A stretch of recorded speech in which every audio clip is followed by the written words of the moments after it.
নমস্কার বন্ধুরা, welcome back to live আড্ডা ফুটবল। তো বন্ধুরা, আরও একটা নতুন ভিডিওতে তোমাদের সকলকে স্বাগত জানাই। তো বন্ধুরা, ভিডিওটা শুরু করার আগে তোমাদের কাছে একটাই অনুরোধ, সেটা হচ্ছে যে আমাদের এই চ্যানেলে যারা প্রথমবার তারা কিন্তু অবশ্যই আমাদের এই চ্যানেলটাকে সাবস্ক্রাইব করে পাশে থাকা বেল আইকনটি অল করে রাখবে, যাতে সবার প্রথমে এরকম খেলার আপডেট তোমাদের কাছে পৌঁছে যায়।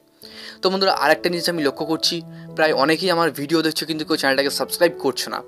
তো যারা নতুন, যারা কিন্তু চ্যানেলটাকে সাবস্ক্রাইব না করে ভিডিওটা ওয়াচ করছো, তাদের কাছে কিন্তু একটাই অনুরোধ, তারা কিন্তু প্লিজ আমার এই চ্যানেলটাকে সাবস্ক্রাইব করে দাও, যাতে পরবর্তীকালে তোমাদের কাছে এরকম কিছু লিক্স খবর বা নতুন আপডেট তোমাদের কাছে চলে যায়।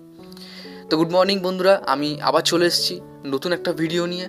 আজকে তোমাদেরকে কিছু গুরুত্বপূর্ণ আপডেট শেয়ার করার আছে।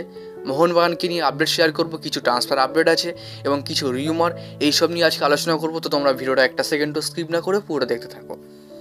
তো বন্ধুরা, সবার প্রথমে যে আপডেটটা নিয়ে আমরা কথা বলি, কালকে কিন্তু তোমাদেরকে আমি একটা ভিডিও বানিয়েছিলাম, যেখানে কিন্তু সরপ্রীত সিংকে নিয়ে একটা ভিডিও আমি তোমাদেরকে বানিয়েছিলাম, যে সরপ্রীত সিং এই যে প্লেয়ারটা, অর্থাৎ এই নিউজিল্যান্ডের যে প্লেয়ারটা, তো এইকে নিয়ে কিন্তু প্রচুর আমাকে প্রশ্ন করেছে যে দাদা, এই প্লেয়ার কি নিউজিল্যান্ডের হয়ে এবং ইন্ডিয়ার ভারতীয় হয়ে কি খেলতে পারে? তো আমি তোমাদেরকে বলেছিলাম কিন্তু হ্যাঁ, 100% তিনি খেলতে পারেন, কারণ তিনি ইন্ডিয়ার সিটিজেনশিপেও আছে এবং নিউজিল্যান্ডের সিটিজেনশিপেও আছে। তো দুটো সিটিজেনশিপে তার আছে, তো সেক্ষেত্রে তিনি চাইলে কিন্তু ইন্ডিয়ান ন্যাশনাল টিমের হয়ে খেলতে পারেন।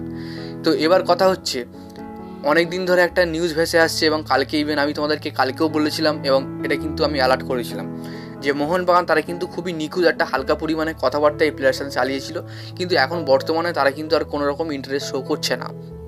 তো সেক্ষেত্রে এটা কিন্তু পুরোপুরি এখন চাপা পড়ে গেছে এবং মোহনবাগানে এই সরপ্রীত সিং আসছে না, এটা কিন্তু তোমরা পুরোপুরি ভুলে যাও।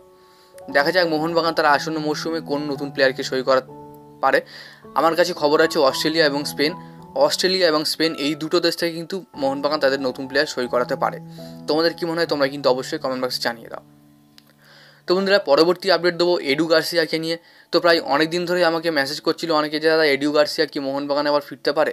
দেখো, মোহনবাগানে এখন কিন্তু এডু গার্সিয়ার ফেরার কোনো চান্স নেই, আইএসএলেও ফেরার কোনো বর্তমানে চান্স নেই, কারণ তিনি চাইনিজ একটা ফার্স্ট টায়ার লিগে খেলছেন, চায়নার একটা ফার্স্ট টায়ার লিগে তিনি খেলছেন এবং বর্তমান তার বয়স 35, 9টা ম্যাচ খেলে 3টে গোল করে ফেলেছেন এবং তার বর্তমান মার্কেট ভ্যালু কিন্তু 80 লাখ টাকা। তো সেক্ষেত্রে এডু গার্সিয়ার মোহনবাগান এবং আইএসএলে আসার কোনো চান্সই নেই, তার কিন্তু কন্ট্রাক্ট এখনও আছে ওই ক্লাবের সঙ্গে। তো এবার আসি, তোমরা গ্রেগ স্টুয়ার্টকে নিয়ে প্রশ্ন করেছো, দাদা গ্রেগ স্টুয়ার্ট নতুন কোন দলে সই করতে পারে? এখনও এটা কিন্তু ক্লিয়ারলি হয়নি, রিভেল এখনও কিন্তু হয়নি। রিভেল হলে কিন্তু অবশ্যই আমি তোমাদেরকে শেয়ার করে দেবো।